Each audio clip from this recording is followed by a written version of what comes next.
পারেন না, এই দোয়াটা দয়া করি সবে হিকিলিবা, পারতা না ইনশাআল্লাহ। কত সুন্দর দোয়া নবীজি শিখালেন, আল্লাহুম্মা ইন্নী আউযু বিকা মিন আযাবি জাহান্নাম, হে আল্লাহ তুমি আমাদেরকে জাহান্নামের আযাব থেকে বাঁচাও, ওয়া মিন আযাবিল কবর, কবরের শাস্তি থেকে বাঁচাও, ওয়া মিন ফিতনাতিল মাহইয়া ওয়াল মামাত, জীবন মরণের ফিতনা থেকে বাঁচাও, ওয়া মিন ফিতনাতিল মাসিহিদ দাজ্জাল, আমাদেরকে দাজ্জালের ফিতনা থেকে বাঁচাও। বলেন আমিন। 3 নাম্বার আমল হলো সূরাতু আল কাহাফের প্রথম দিকের 10 আয়াত অথবা শেষের দিকের 10 আয়াত মুখস্থ করবেন।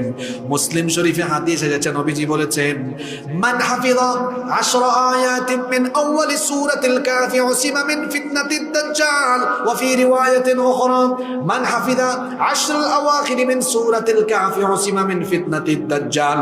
নবীজি বলেছেন, আল্লাহর যে বান্দা বা আল্লাহর যে বান্দি সূরাতু আল কাহাফের প্রথম 10 আয়াত অথবা শেষের 10 আয়াত মুখস্থ করবে, ওই ব্যক্তিকে দাজ্জালের ফিতনা থেকে যিনি বাঁচিয়ে দিবেন তিনি কে?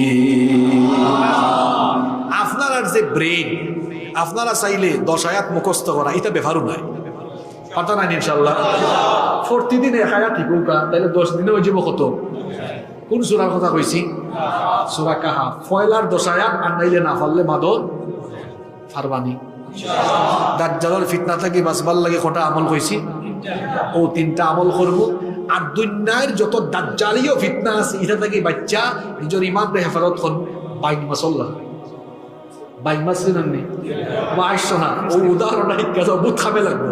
22 মাস তাকে গুনানো ফেকর ভিতরে উলো থাকতে আমি দিন আব্বা আম্মারে না হইয়া বস গিয়া লুকাইয়া গাথা গুতা দিল হামাইয়া মাছ করছি। 22 মাস কয় দেখেন, আমিও গেছি। আপনারা দেখবা পরিষ্কার পানির থাকে ফুটি মাছ, বেদা মাছ, হ্যাঁ, আরো কিতা কিতি মাছ, ট্যাংরা মাছ, ওটা মাছ, হতা মাছ, দেখো পানির মাঝে থাকে, কিন্তু খোলের মাঝে তৈলে তার গোত্রের মাঝে কিছু ফেকের বাধাও দেখা। এই 22 মাস তাকেও ফেকর ভিতরে, আর ফেকর ভিতরে থেকে টাইম না বা হইলে আল্লাহ দেখা যায় তার মধ্যে কোনো ফেকু নাই, একেবারে পরিষ্কার খোলত্য রাখলাম। হ্যাঁ, আপনি আমি যে সমাজও বাস করি, এই সমাজ নষ্টামি, নোংরামি, অসভ্যতা আর ফিতনা দিয়া ভরা।